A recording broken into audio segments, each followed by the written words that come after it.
Hi class, this is your instructor, Skylar Huff, and welcome back to another lecture overview. We're now here in Chapter 4, which is titled Cellular Metabolism. Please keep in mind using words. I won't go over that with you now, but make sure you all know how to use the words that I'll be using throughout this lecture. Along with that, make sure you take time to review the big picture on page 122, or at least what is called the whole picture. Because we'll begin here at the cellular level and we'll end things at the cellular level, but also keep in mind the big picture, the human body, as this is human anatomy and physiology. Let us begin. So I'll begin here on chapter 4 on page 123 with metabolic processes. So with this, it just states that we're looking at the body as a whole. So going back to where we were in the prior chapter, you all should remember that metabolism is that sum of the chemical reactions that make up you and that make up me. So having thought about that, it's the way in which our body synthesizes energy and of course creates those things that of course we must store for use as energy later on. So having done those two things, let's get on down to two types of reactions. So by way of those metabolic reactions, there are pathways of the two types. The first of which is anabolism, and the second one is class catabolism. So anabolism is when you take those small molecules and make larger molecules. And as that happens in that anabolic fashion, it does indeed require energy. So if you look here closely, what you're seeing here in figure 4.1 is we're taking from left to right, you all, two monosaccharides.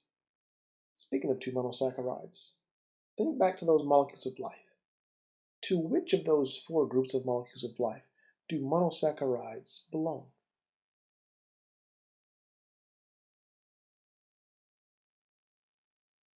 Now that you've had the time to answer that, I hope you have the answer correct. I won't necessarily give you the answer now, but you all should definitely know this answer, being, of course, wherever you are in the course. So looking at that closely, what happens is we take those two monosaccharides and by way of this anabolic reaction, we make a disaccharide. And as that occurs, water is given off as a byproduct, as you see H2O here to the right. So having done that in such a way, I'll also call what you see here, class, a dehydration synthesis reaction. I'll get to that a bit more in just a moment. So the second of two metabolic reactions, class, is called a catabolic reaction by way of catabolism. So by way of this type of reaction, this is when those small molecules are created by the breakdown of a larger molecule. So yes, you could definitely say this is simply the opposite class of anabolism, by taking something that is larger and breaking it down into its component parts. So by way of this type of reaction, energy is released or liberated. So we would start here on the right-hand side with the disaccharide. So using the disaccharide shown here, you proceed from the right to left direction. And in this case, water is added. So by the addition of water, we break down the disaccharide into its component parts, being, of course, those two monosaccharides. And that is referred to, class, as what is known as a hydrolysis reaction, and I'll have more on that here shortly. So let's get into anabolism, class, a bit more. So here, just keep in mind that anabolism provides everything that the cell needs. And this is by way of maintenance, class, for the cell to grow and even for cellular repair. So the dehydration synthesis, class, is just one type of anabolic process. So with this happening, we take those smaller molecules and they're joined together covalently, and when that occurs, water is released. So having done that, what you're seeing here from the textbook directly is figure 4.2. So at the top, class, what we're creating there is a triglyceride or fat. So we have that glycerol head region plus those three fatty acids. And to put it together, we get the fat or triglyceride. And of course, what is given off there are those three water molecules. The dehydration synthesis reaction it is. So the very same way, we could take those two amino acids as shown here at the bottom, which you all should remember from your test on the written portion. Those two amino acids, they come together covalently by way of a peptide bond, a covalent bond, to make a dipeptide, and yes, again, water class is given off. So having done it in this way, the dehydration synthesis reaction is what connects those simple sugars, those monosaccharides, and of course, and it creates those larger molecules, such as the polysaccharides. So this would be something sort of like you having to eat. One time I had French fries. They were most amazing. But eating those French fries, of course, I took in what was starch, and it was broken down by way of the catabolic reaction into its component parts, known as, of course, glucose. But if I happen to eat way too many French fries, thanks a lot, French fries taste amazing, then that would then cause me to take what is that glucose once I've used the glucose needed, and it'll be converted class into glycogen. So I've gone both ways now with both, of course, the catabolic reaction and, of course, the dehydration synthesis reaction. So your textbook mentions here on page 123 that a runner eating pasta the night before the race is giving an illustration of anabolism of carbohydrates due to the dehydration synthesis. So we must first go through what is called digestion, not just mechanical digestion. I'm referring to class chemical digestion to break down, of course, what I just mentioned, those carbohydrates into their component parts, the small monosaccharides. So then these smaller molecules are absorbed into the bloodstream by way of the small intestine. That's class where absorption takes place. Immediately thereafter, what you absorb into the blood class goes directly to the liver for processing to remove what is known as the bacteria. I'll stop there. So as the bloodstream carries that energy-rich molecule to our body cells, it is then that dehydration synthesis joins those monosaccharides class to form glycogen, as I just gave in my example before this. Class, please keep this in mind because you all will most definitely need this, not just in this course, but I would say throughout your educational career, and even class in your career. I'll continue moving. So, having done it this way, I'll continue on now, class, to catabolism. So with catabolism, class, what happens in this? I've already mentioned, of course, it's that breakdown of those larger molecules into the smaller ones. And by doing this, class, ATP is produced. So keeping this in mind, this occurs, class, by way of the hydrolysis reaction, or at least that would be the one that we'll do here in the course. So this happens, class, when you decompose those carbohydrates, the triglycerides, and even the proteins. Class, if I were you sitting or standing where you are, or even driving, listening, I wouldn't write a thing down if I were driving. However, if you're not driving and otherwise, I guess I'll say in the point where you can write that down. That will be on your test as one of your short essays. I'll say again, by way of the hydrolysis reaction, we are taking, class, those carbohydrates, those triglycerides, and proteins. And what we're doing with those is, of course, using those, class, for cellular energy. Keep that point in mind because I'll harp on that point as I continue through the chapter. So as it happens, class, this the water molecule is used, class, to, of course, split those larger molecules into those smaller component parts. So, as I mentioned earlier, class, this hydrolysis reaction is the exact opposite of the dehydration synthesis reaction. So the hydrolysis class of disaccharide, of course, yields those two monosaccharides, as you all saw earlier, and as you all see right here.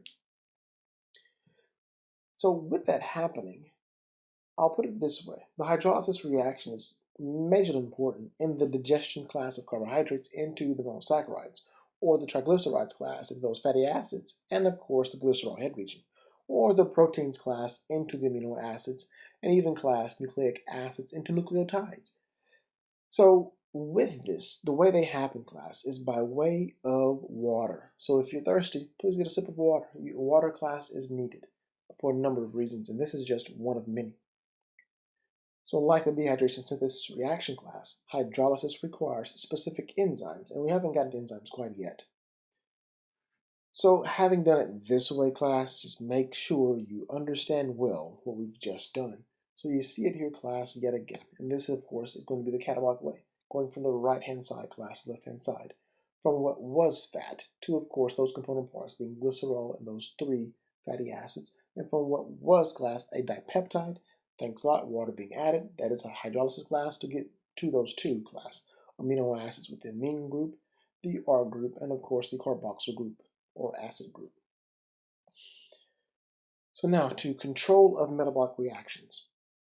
So in our cells class, and it mentions especially class our nerve cells, muscle cells, and even blood cells, they carry out class a number of chemical reactions. I spoke to class some of those reactions as you all learned about this eukaryotic cell organelles in our, I guess I'll say, 3rd chapter, chapter 3. So I'll continue now that all cells perform our basic reactions, such as, of course, the buildup and breakdown class of our carbohydrates, our nucleic acids, our proteins class, and lipids. So, as I've stated that, those reactions class require enzymes. They are enzymatic reactions.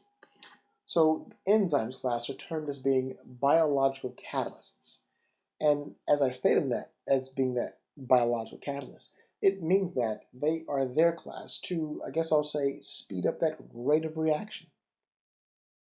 So let's continue on with enzyme action. So to take you back to what enzymes are, I guess I'll slow it down just a bit. So yes, our metabolic reactions, they do require energy, referred to class as activation energy. So with that, it's the enzyme class that lowers that activation energy, or that energy of activation, as you may have heard of it being called in a class before this one. So heat class, as it's applied to a chemical reaction, it definitely class speeds up that rate of reaction. Hence, of course, if you lower the activation energy, meaning that energy needed to kickstart or begin the reaction, of course, those actions, the reactions can proceed class, I would say, more quickly class at that lower temperature. And of course, that's for efficiency. So with, excuse me, with that, most enzymes are globular proteins. And I say that they are globular proteins because that's the type of protein that they are. Because there are a number of different types of proteins, but these are globular. And as I said, it's going to be, these reactions class are enzyme specific. Once you may have been taught class that, of course, one gene codes for one protein or one enzyme. Well, it's one enzyme class that catalyzes that one reaction. And even with that class, as it catalyzes the reaction, the enzyme remains there thereafter. So as it states class in your face there, enzymes class are not consumed by that reaction. I.e., if the enzyme, let's just go to one that's specific, called lactase. Well, if you have not yet heard class, you could very well call, I'll just use what's in front of you. So this in purple class will be known as the enzyme called lactase. And even though there are 2 substrates here class, let's just call this a sugar, a disaccharide. There you go, 2 sugars, called lactose. And even though you're saying you're making an example, this example class is real, meaning this is what occurs class in the body. So what happens class is the enzyme called lactase binds to that disaccharide lactose, meaning it's very specific, lactase, lactose. Lactose class is that, of course, disaccharide being the sugar. So what happens class is they bind together at the active site, and you get that enzyme substrate complex. So upon class, the enzyme acting on lactose, breaking it down class into, of course, glucose and galactose, that is the product. And as I mentioned class just moments ago, that enzyme class lactase remains for more and more class lactose. So here, I'll just mention again that enzymes, they do indeed class speed up those metabolic reactions by a factor class of 1,000,000 or more. So as this happens class, this is how we are living right now. This is how we're breathing class, how we're making our energy class. So having done that, please take your time class to read through what I've done. I'll next get to, on page 125, about halfway down class, the substrate catalase. So I mentioned this class from our peroxisomes, a special class of the liver and kidney cells. So what happens class is hydrogen peroxide, which of course is toxic to our bodies. is, of course, broken down class by way of the enzyme called catalase. It breaks down catalase class into two things, i.e. they are water class and oxygen. So it's specific class, and it has to occur. Otherwise, class, that hydrogen peroxide would accumulate in our cells and, of course, damage them. So the effects class of catalase are quite easily seen, meaning in your Biology 1 course, for those that took it, you may have seen this before by way of a lab exercise. But even if you didn't take the course, or you don't remember that, or just did not do that lab exercise, if you happen to have ever had a scrape on the knee or a scrape on the elbow, and of course had a bit of bleeding occurring there, not much, just a little bit. If you've ever class applied hydrogen peroxide class to that wound, you likely class saw bubbles. And that class is the reason, because within those blood cells, of course, is what is called catalase. And of course, the reaction class is occurring just like that. So to help you all class with enzymes, keep in mind that enzymes typically class have a suffix called ACE. That's A-S-E, typical. And of course, you'll get to enzymes class in anatomy 2 especially, that don't have that suffix being ACE, and yet are still enzymes, such as trypsin class, or, well, I'll just stop at trypsin. And next up, it just gives you all class examples of such as lipase. Next up, protease, and even class amylase, which of course you will likely have heard of salivary amylase. Even class sucrase, and of course it mentions their class lactase as well. So for those that may not have been following me class, lipase breaks down lipids. That's its substrate. Protease class breaks down proteins. Amylase class breaks down starch. Sucrase, of course, breaks down sucrose, and maltase breaks down maltose. And we've already done class lactase together. So as the enzyme class is there for the substrate, just keep in mind, class, that the enzyme binds to its substrate class at what is known as the active site. So it's going to be, of course, the enzyme and substrate to be bound their class at the active site. And it's all, of course, by way of those chemical bonds. So from here, class, I'll move on over and get to metabolic pathways, and it will not be your class too long with metabolic pathways. And before I get there, let me go to factors class influencing enzyme action. I almost forgot. So now that I've gotten here, class, enzymes are affected and their action by physical properties, and it's because enzymes class are large molecules. They're colossal. So of course they are privy class to those things that would affect large substances. So factors class that affect the enzymes include things such as heat in excess, radiation, electricity, specific chemicals, extreme pH values, and even class some poisons.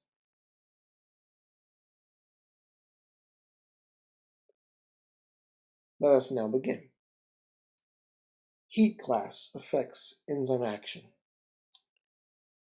Excess heat class can cause the enzyme to become denatured.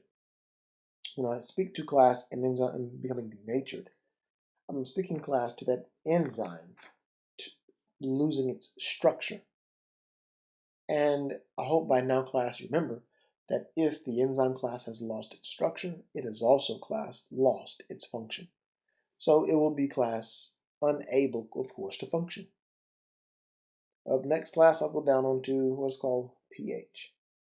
pH class is very specific. I'll tell you right now, blood pH class should be from 7.35 to 7.45. I haven't done this the first time. This is the second time at least we've done this class.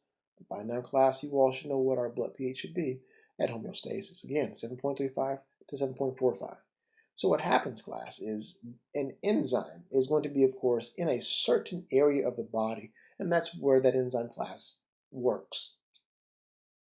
If, in fact, class, the enzyme is in a different area of the body that has a different pH, that would, of course, affect the enzyme in a deleterious way, and, of course, will denature as well. It will lose both its structure and function. Case in point, class, enzymes of the stomach should not class be, of course, in the small intestine, because they have class starkly different pHs.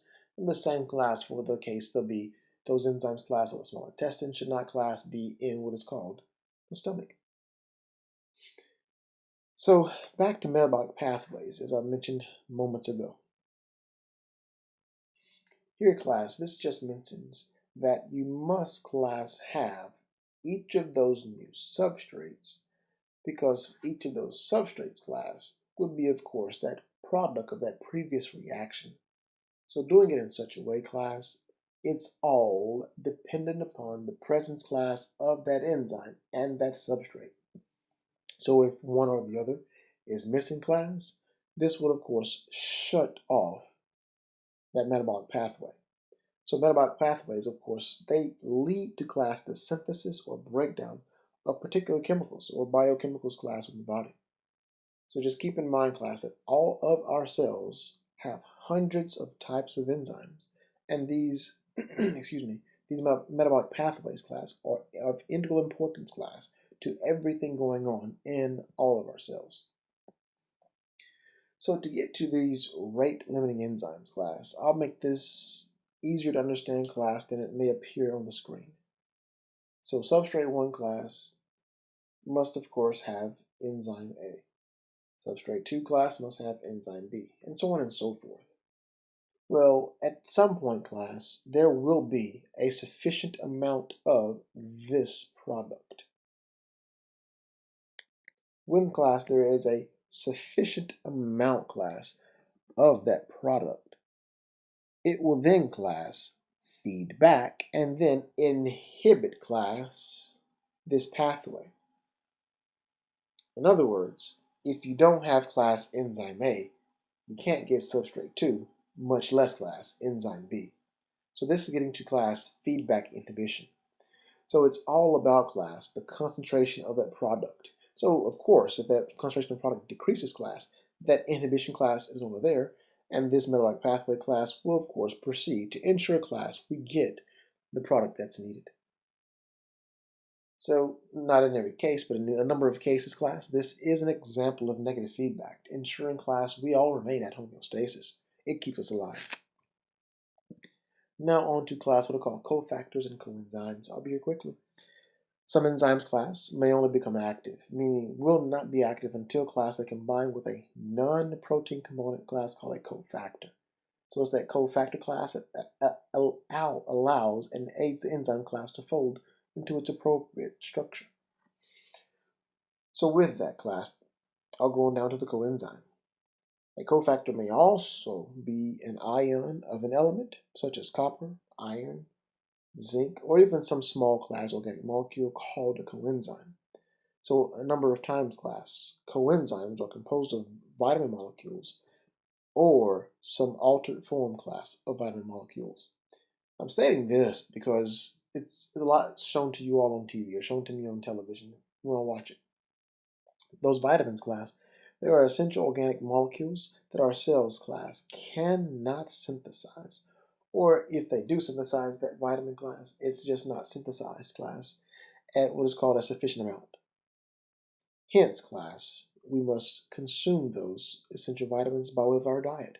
So please, class, eat a varied diet as best you can. I am not a dietitian, class, and I did not tell you to eat this or that. And I hope you all know what you may or may not be allergic to as I make that statement. So what happens, class, is vitamins provide coenzymes that can, like an enzyme, class, function repeatedly, meaning it's not just going to be there and then gone. So this is why, class, our cells require small amounts of vitamins. For instance, coenzyme A. So this, class, comes from the vitamin pantothenic acid, and it is necessary, class, for the reactions of respiration. Coenzyme Q10, and you may have heard them call it CoQ10. This coenzyme is not derived, I repeat, this coenzyme, class, that is not derived from a vitamin. CoQ10, class, is synthesized from two types of amino acids. So it's sold, class, and this is known to alleviate, class, a number of conditions. However, class, findings on its effects on health are inconclusive. So like coenzyme A, CoQ10 class takes part in the reactions class of respiration. So having done such class, let's get down to inborn errors of metabolism. Class, this is on your test. You'll find this class on page 128. It's important to know. So here we have, class, a type of inherited disease called an inborn error of metabolism. So you either, class, have a deficiency or an absent enzyme that causes a block, class, in the biochemical pathway that it catalyzes, resulting of which the biochemical that the enzyme normally acts upon, it builds up, and the biochemical resulting from the enzyme's normal action becomes scarce. So the effect of an impaired enzyme in a metabolic pathway is like a twist in a garden hose. It cuts off the flow of water pressure. So that water pressure, class, then builds back behind the block, but no water comes out after the block. So here, class, inborn errors of metabolism were initially described with the help of a mother and two young, physically and intellectually disabled children in Norway. And this was back in 1931, you all. The mother noticed that musty odor to the the children's urine, and her husband then mentioned it to an acquaintance who was a physician interested in biochemistry. From intrigue, the doctor analyzed the foul urine in the lab, and with help from the mother, who brought him samples. So the physician then identified the problem in the children's metabolism, later known as phenylketonuria, short for, PKU is short for phenylketonuria, PKU tests, and then found it among people in mental institutions. So in PKU, class, meaning this is a protein metabolism error. So in PKU, a missing or non-working enzyme blocks the metabolic pathway that converts the amino acid phenylalanine, class, into another amino acid, tyrosine. Hence, class, excess phenylalanine spills into the urine and the blood, and that, class, is what poisons the brain. So in the early 1960s, a physician and microbiologist who had PKU in his family developed a test to detect the disease using drops of blood, class, when a newborn's healed. It was the first newborn screening test to identify biochemicals in blood, and this is done, class, using analytical chemistry techniques known as mass spectrometry.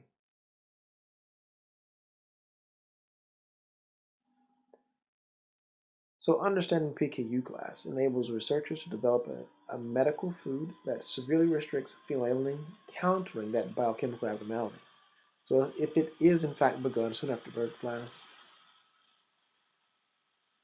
the diet that is followed, class, in some cases for life, prevents the associated intellectual disability. Today, class, newborns are screened for, I would say, a battery of inborn errors in metabolism.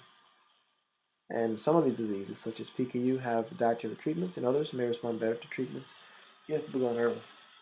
I don't know if you all have children, but of course, when my children were born, class, I noticed them cricket, and of course I checked them out, and they did not have this inborn error of metabolism. Please keep in mind, class, that this, of course, can definitely, class, change lives. Now, class, on to energy. And this is energy, class, for metabolic reactions. You all, class, I would hope have heard of energy before. However, class, if you've not, this class is the capacity, class, to do work, the capacity to change something. So, as it is, class, common forms of energy come, of course, chemical energy, class, mechanical energy, electric energy, light energy, heat energy, and even, class, sound energy. So, energy, class, in case you have forgotten, cannot be created or destroyed. What we can do, class, is change it, class, from this form to that form. So it can be changed, class, from one form to another. And with that, a compact fluorescent and light emitting diode bulbs, class. In other words, class, regular old fluorescent bulbs and LEDs, they just change, class, electric energy into heat and light. In the same way, class, your car, truck, van, SUV, motorcycle, oh well, I'll stop. But the same way, class, the engines in those changes, of course, the chemical energy in gasoline to heat and mechanical energy.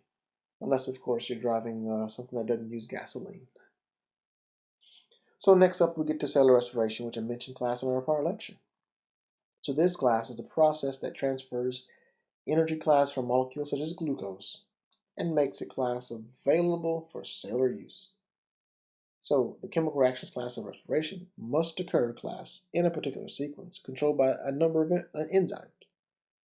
So the enzymes class are in the cell's cytosol or cytoplasm by way of the cytosol, which others of which are the mitochondria.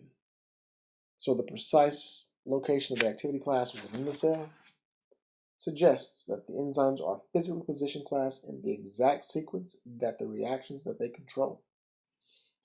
Next up class is adenosine triphosphate, which you all should refer to it as adenosine triphosphate instead of saying class ATP. I would much rather you all just say adenosine triphosphate. And if you don't know what I'm referring to class, adenosine class is here. It includes class what is called the adenine as well as what is known as ribose, the monosaccharide. And of course it says triphosphate. We have 1, 2, 3 phosphates right there. So this class is that molecule that carries energy class in a form that is, of course, usable by cells. So it's the primary energy carrying molecule in a cell, even though a cell class has other energy carriers. Cells quickly class would die without enough adenosine triphosphate. We must have it class. It's required for life. So each ATP molecule class consists of what I just mentioned, the adenine, that ribose, and 3 phosphates. So the second and third phosphates of the ATP are attached by high energy bonds, and the chemical energy stored in one or both high energy bonds may be quickly class transferred to another metabolic reaction. So it's the energy class from the breakdown of ATP. Speaking of the breakdown, would that be class dehydration synthesis, or would that be a hydrolysis reaction, meaning a reaction that breaks down ATP? I hope you answered it well, class. So with that, as it happens, class, it's that powers, class, all cellular work, such as our skeletal muscles contracting right now. Active transport, meaning transporting those molecules, class, against the concentration gradient by way of that protein there. Or even, class, I guess I'll say secretion, and a number, class, of other bodily functions. So it's an ATP molecule that loses, class, that terminal phosphate. So it loses that phosphate that's there, and it changes class from adenosine triphosphate to adenosine class diphosphate because only those 2 ATPs remain. So what then happens, class, is that ADP can be converted, class, back into ATP using class energy released from respiration. And I'm referring, classes, to cellular respiration, I'll say this, by way of the mitochondria.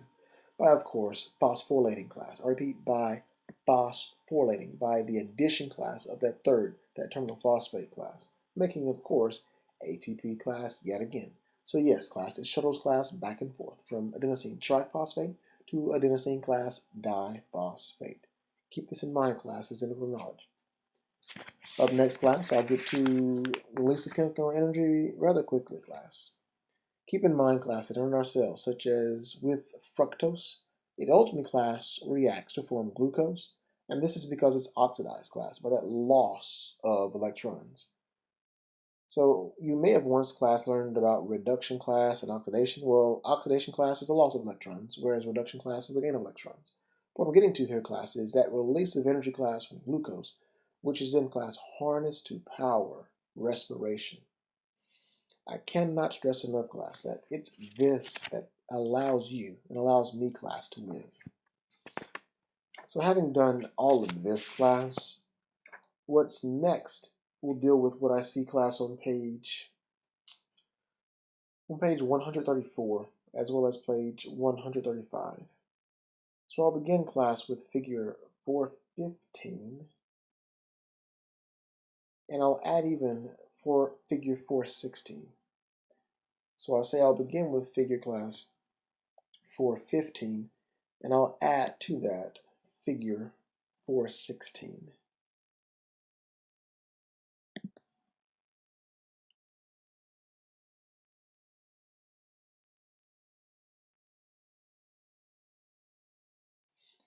So to do this class, you might say, but you're skipping cellular respiration.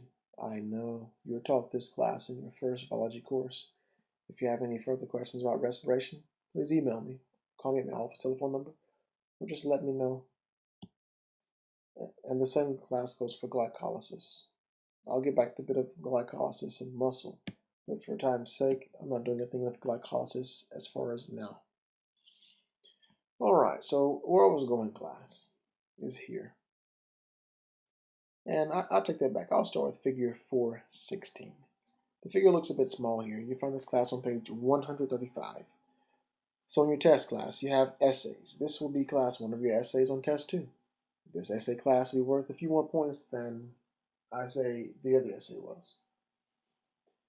So what you're seeing here, class, is the summary class of catabolism of what we use. And you mean, what do we use? I mean, what we use, class, to synthesize energy. We use carbohydrates first. If I'm writing down, class, I'll be writing right now. We then, class, use lipids, or fats, rather, however you want to call those. And then thirdly, class, we use the proteins. So what I'm getting at, class, is I'm about to take you all through what is known as the 3 metabolic routes the body takes with food. And that's ROUTES. So let's learn about these 3 metabolic routes, class, the body takes with food. So as I just mentioned, class, the first route will be the carbohydrate route. It's the first and, of course, the fastest route to making adenosine triphosphate. Secondly, class, are the lipids or fats. And then lastly, class, are proteins. For those with your textbooks, class, you can also turn yourselves over to page 698 through page 701. And even, class, see table 18.2 on page 702 in your textbook. I'll now begin, class, and on the test I will ask what I'm about to, of course, explain to you. So please take the time to learn it now. Let us begin. I'll begin, class, with carbohydrates in excess. So that means on the exam I will ask you, class, about carbohydrates in excess. I'll begin now. First things first, I mentioned, class, eating french fries. I like french fries. Thanks a lot, potatoes. So what happens, class, is as you all eat those carbohydrates, and I'll stick to the potato in this case. I said excess. I like eating french fries, so I eat lots of fries. So I ate way too many fries, class. Yes, indeed. The body, class, took in the french fries, and of course, mastication occurred, the chewing of the food, and then, of course, chemical digestion occurred, class. And my body took, of course, what was once starch, class, and went through, class, what is known as the hydrolysis reaction to break down, class, that starch into glucose. My body, class, then uses that glucose, I would say, right away as I need it. However, class, since I ate that, of course, the french fries in excess, I have, class, far more glucose than I'll need. Thanks a lot for eating too much what I call french fries. What then will occur, class, is that excess glucose will be converted, class, into glycogen, and then the glycogen, class, will be, of course, stored in 2 places, class, in your liver and skeletal muscles. Class, we're done with carbohydrates. Secondly, class, the second metabolic route, of course, will be with lipids, class, or fats. So I'll take my time here, class, because this will take a bit of time to get out. So this, class, occurs, and it occurs for, I say, a number of reasons, meaning either A, because you're fasting. I'm not saying you can't fast, but if you are fasting, this is what happens. B, because of you going through attempting to lose weight and you're not eating. I don't know all of you all, and I don't even know if I know any of you all too well. I've emailed some of you all, or maybe seen some of you all around campus. And maybe I do know some of you all. At any rate, class, I would say weight loss is weight loss. I won't tell you to lose weight. If a doctor told you to lose weight, that's what the doctor said. Otherwise, class, I hope you're, of course, content with, of course, your weight. I hope you are. And that could occur, class, because of a gastric bypass surgery. Yes, a gastric bypass surgery, class, could cause this. And then another case, class, a fourth case, could be, of course, because of a type 1 diabetic, class, has not taken his or her insulin. So I gave you 4 instances, class. I said fasting, going through weight loss and not eating, gastric bypass surgery, or even class, a type 1 diabetic who has not taken his or her insulin. I'll ask about class, that type 1 diabetic who has not taken his or her insulin class on your second lecture test. I'll begin now. So this class being the second of 3 metabolic routes class with the lipids or fats. So as this occurs, keep in mind, class, that this is known as the conversion of fats into glucose. That's what's occurring. Meaning that the name of the chapter, class, in case you have missed it, is Cellular Metabolism. So we're going through the process, class, of metabolizing, class, fats into glucose. So I call this process, class, gluconeogenesis. I say again, this process is termed gluconeogenesis, and it's because, class, fats are being metabolized into, of course, glucose. So the type 1 diabetic, class, who has not taken his or her insulin, class, needs insulin. We need insulin. Even though I don't know if you all are diabetics, it's not my business. I want to ask you that. But of course, diabetic or not, class, we all need insulin. So insulin, class, it states in your text, is the key that unlocks sugar's access to cells. So without it, class, sugar is stuck. And if you don't know where it's stuck, I'll tell you right now, class, it is stuck in your blood. And it cannot, class, get into your cells. So no insulin, class, no sugar in your cells. That, of course, then leads to, class, hyperglycemia. I said again, leads to hyperglycemia, which of course is at high blood sugar, meaning we ought to be, class, at that approximate, class, I say 70 to 110 milligrams of sugar, and I say 170 to 110 milligrams per deciliter, class, of sugar. I said sugar a little too early there. But once more, class, at homeostasis, we ought to be, class, that approximate 70 to 110 milligrams per deciliter, class. That's your blood glucose at homeostasis. So this type 1 diabetic, class, in this case, may very well, class, be at 600, class, or even to 1,000 milligrams per deciliter. Class, that is far, far away from homeostasis. Let's begin. So since that diabetic, class, is not taking his or her insulin, what then happens, class, is fats will be metabolized. So because fats are metabolized, ketones, class, are produced as a byproduct. What then occurs, class, is called diabetic ketoacidosis, or DKA. It develops, class, as those ketones.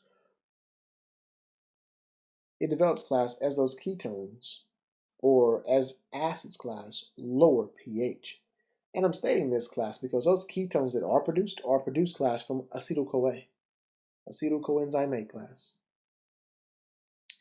So going back to what I mentioned a lot earlier, class, is that at homeostasis, our blood pH should be 7.35 to 7.45. Because, class, those ketones, or the acids, class, has now lower blood pH, that patient, class, may now be at, I guess I'll say, an approximate 7.25. That's mild. And, class, in severe cases of diabetic ketoacidosis, the patient may be, class, less than 7. That is quite severe. So with this, class, the body will attempt to compensate. And it would do that, class, by this rapid or labored breathing. It's called Kussmaul's breathing. That's Kussmaul, Kussmaul breathing. So that rapid, deep, labored breathing, and that is done, class, by the patient to increase the amount of oxygen, class, in the body, and to, of course, blow off and decrease, class, the carbon dioxide levels. And he or she is doing that, class, to lower their carbonic acid levels in the body. So as I think of this, I need a whiteboard. But because of that high blood glucose, meaning, keep in mind, class, I taught you all about cellular transport, so I'm bringing in a number of things here. So because of the high blood glucose, class, high blood glucose, come on, you all, that means that blood has a high solute concentration, class. Because our red blood cells are, of course, within our blood, that means that the cells, class, will behave in what way? Think back. I gave you, class, the behavior of cells in all 3 types of solutions. I gave you hypotonic solution. I gave you hypertonic solution. And I also, class, gave you the behavior, class, of our cells in an isotonic solution. I'll begin now. Class, those red blood cells will lose water. And the reason they would lose water, class, is because they're in that hypertonic solution. And I gave you, class, a hint for remembering, class, the way in which osmosis occurs, that diffusion of water. I said osmosis, class, will always occur, class, in that hypo to hyper hypotonic. So since those red blood cells class are hypotonic to that hypertonic blood class, they're going to lose water. They're going to shrivel up class. They're going to shrink. So with that class, the patient will exhibit class high lab values for potassium and sodium. The patient class will experience polyphagia. That's Polyphagia, meaning the person will be hungry. The person class will also experience polyuria. I said polyuria. That's Polyuria, meaning they will have a large volume class of urine output. And I just gave you one reason as to why class. Those blood cells are losing class all of their water. So with that class, he or she will have water and urine to follow the sugar. And you're saying, what do you mean? Well, class, I'll put it this way. Since that solute is there in that very high concentration class, urine and water will always follow sugar.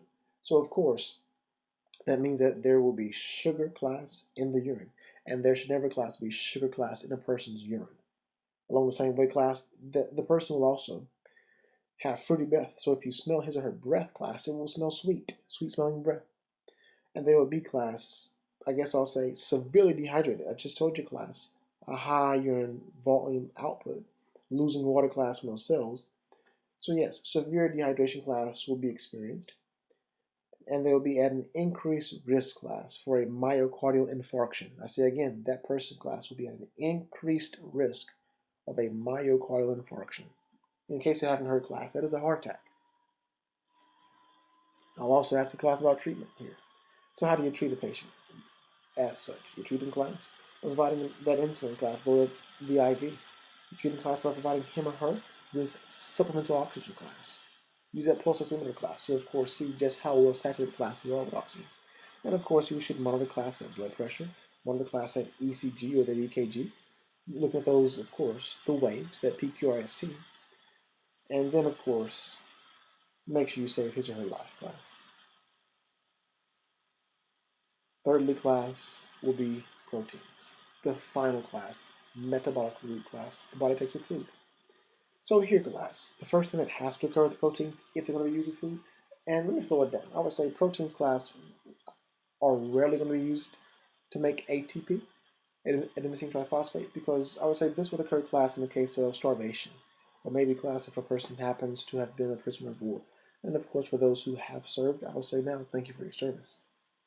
So the first thing, class, that occurs to use proteins as a source of energy would be, of course, to go through the process, class, of deamination.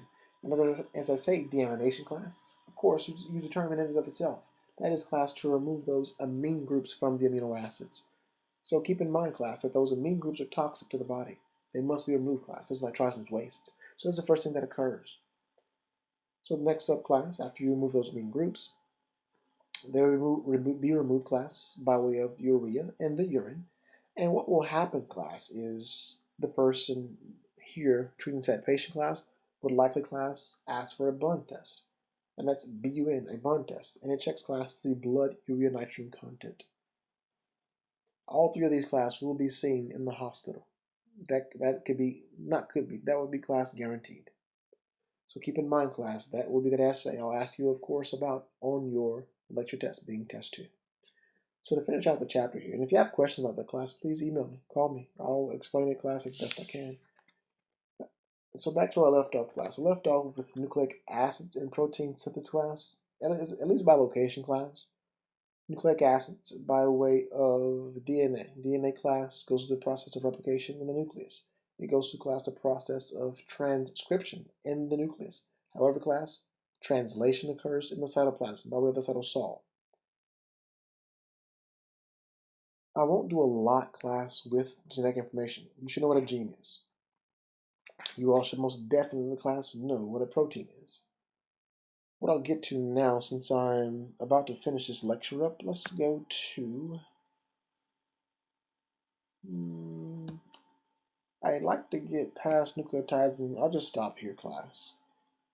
This is not nearly as specific as I would like it, but I'll just go backwards a bit. In your textbook on page 137, in your textbook, class, on page 137, it's called, class, figure 4.20, figure 420. Base pairing, class, I'll ask about it on your test. you've been taught this, I would say, once class, you should know it by now. So adenine class pairs with thymine. Guanine class pairs with cytosine.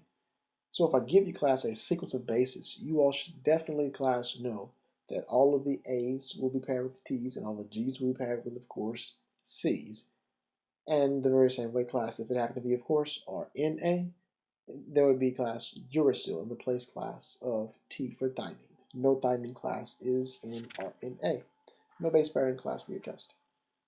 Take some time, class, to read about from science class to technology on page 138.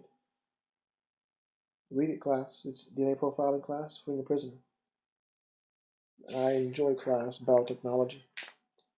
And with that, you should know how protein synthesis operates, class. You should know the central dogma of DNA. Then I said, DNA class is replicated in the nucleus. You should know the process of replication. It always class occurs in that 5' to 3' direction. DNA class is anti-parallel. That's why I stated that. So looking at what I'm showing you now, I guess I'll help you with that just a bit. For instance, let's just say this is the 5' end. That would make that class the 3' end. And it's all class based on numbering, meaning this is going to be number 1, meaning carbon class are numbered here on this pentose sugar. 1, 2, 3, I just had 3, 4, 5. This strand class is going in a 5' 3' direction, and that strand class is going in the, of course, 5' here to 3' there. Again, 1, 2, 3, 4, 5. That's enough of that. The same class goes with transcription, meaning DNA class is transcribed into RNA in that 5' to 3' direction. And then finally, class, translation also occurs, class, in that 5' to 3' direction. I spoke of this class last lecture. This is the process, class, of going from what is called mRNA to, of course, the protein. That is, class, what occurs by way of translation. So hydrogen bonds, class, are there, and that's what class creates base pairing with adenine and thymine, guanine class, and cytosine. I won't continue, class, to go through all of this. This is basic biology that's here. The triplet code class is the way in which, of course, everything occurs. So it's going to be a sequence class of codons, that allows us, class, to code for, of course, the protein. So that's amino acid class by amino acid class by amino acid. And the start codon class, AUG, starts every class enzyme and every protein, which are, of course, much the same. So, class, at some point, take time, class, to go through this, because this is a lecture overview, and I would love, class, to hear from you all with questions, because I would say that's when you begin to learn, when you begin, of course, to ask questions. Up next, class, this just goes through protein synthesis. I would like to get on down to what is called changes in genetic information. So many times, class, changes in genetic information, class, occur. And I don't know if you read, class, much science or read much literature, but of course they're called just a de novo mutation. I don't know if you all have heard of de novo mutations, but de novo mutations, class, they just occur. And we all, class, have de novo mutations. So having said it in such a way, class, I'm going to get down to a bit more specific about mutations and how they occur. So mutations, class, are typically just that random change, class, in the DNA sequence. However, class, mutations can be induced, or at least be in response, class, to exposure to certain chemicals or even radiation. And those, class, are just examples, class, of mutagens. And when I say mutagen, class, I just am referring, class, to things that occur that change DNA, and it's these changes, class, that of course increase over time and cause cancer. I just can't say it another way because that is how it occurs, class.